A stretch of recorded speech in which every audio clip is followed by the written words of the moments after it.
दीवार पर टंगी सास। पंजाबी में कहावत है, सास चंगी होवे या ते दीवार ते टंगी होवे। संगीता की शादी भी एक ऐसे ही घर में होती है जहां उसकी सास दीवार पर टंगी होती है। ससुर और पति शादी के पहले दिन उसे सास के फोटो के सामने ले जाते हैं, जहां ससुर जी कहते हैं, बेटा संगीता, ये तुम्हारी सास थी, बहुत नेक और भली, लेकिन थोड़ी गुस्सैल थी। गुस्सा आने पर सब तहस नहस कर देती थी, पर अब ये इस दुनिया में नहीं है। हाँ संगीता, माँ होती तो तुम इनकी कोई बात टाल नहीं सकती थी, वरना तो माँ घर में भूचाल ले आती।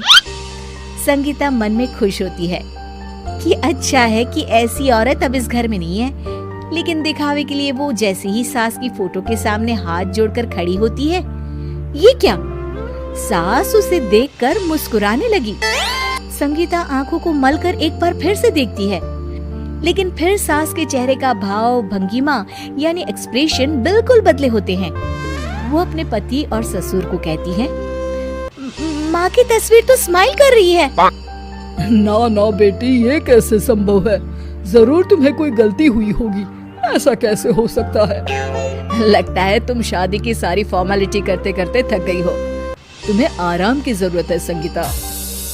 खैर, सारे संगीता की बात को इग्नोर कर कमरे में चले जाते हैं। वैसे सास की फोटो पर एक्सप्रेशन एक के बाद एक बदलते ही रहते हैं। सुबह होती है, पति और ससुर को काम पर भेजकर संगीता कमरे की सफाई करने में लग जाती है कि तभी उसे आवाज आती है, टेबल ठीक से साफ करो।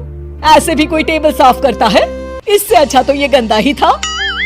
किसी औरत की आवाज सुन संगीता दंग रह जाती है और सोचने लगती है कि आवाज कहाँ से आई। आवाज को नजरअंदाज कर वो फिर से अपना काम करना शुरू करती है, लेकिन इस बार तो आवाज बिल्कुल उसके कान के पास से आती है।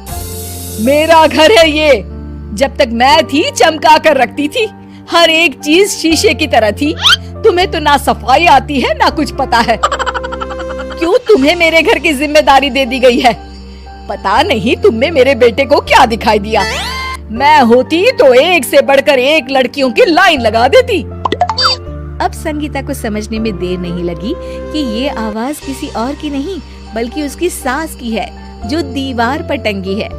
वो उसके पास जाती है और कहती है, नमस्ते सासू माँ, मुझे तो कल ही लग रहा था कि दीवार में कुछ काला है। वो दीवार नहीं, दाल होती है पगली। सही पकड़े हैं सासू माँ।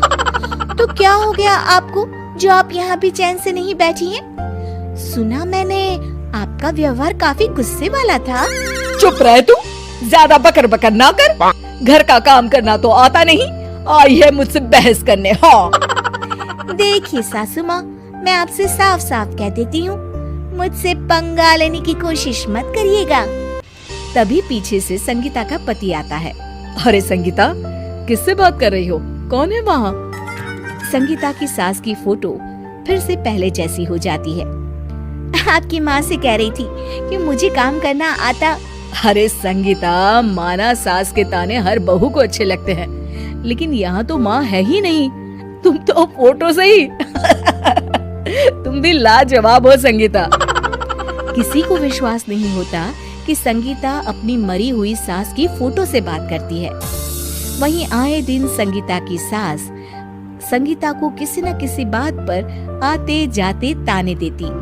संगीता को भी अब सास के तानों और उनसे बात करने की आदत हो गई। वो कभी खानदान की कहानी तो कभी तीज त्योहार कैसे मनाए या किसी व्यंजन की रेसिपी सास से ही पूछती। सारा दिन घर में अकेली संगीता की सास अब उसके लिए तानों के साथ पक्की साथी की तरह भी रहने लगी थी, जो किसी और को नहीं बल्कि संगीता को ही सुनाई देती। तो देखा आपने, सास बहू का रिश्ता हर रिश्ते से ऊपर होता है, फिर चाहे वो खट्टा हो या मीठा।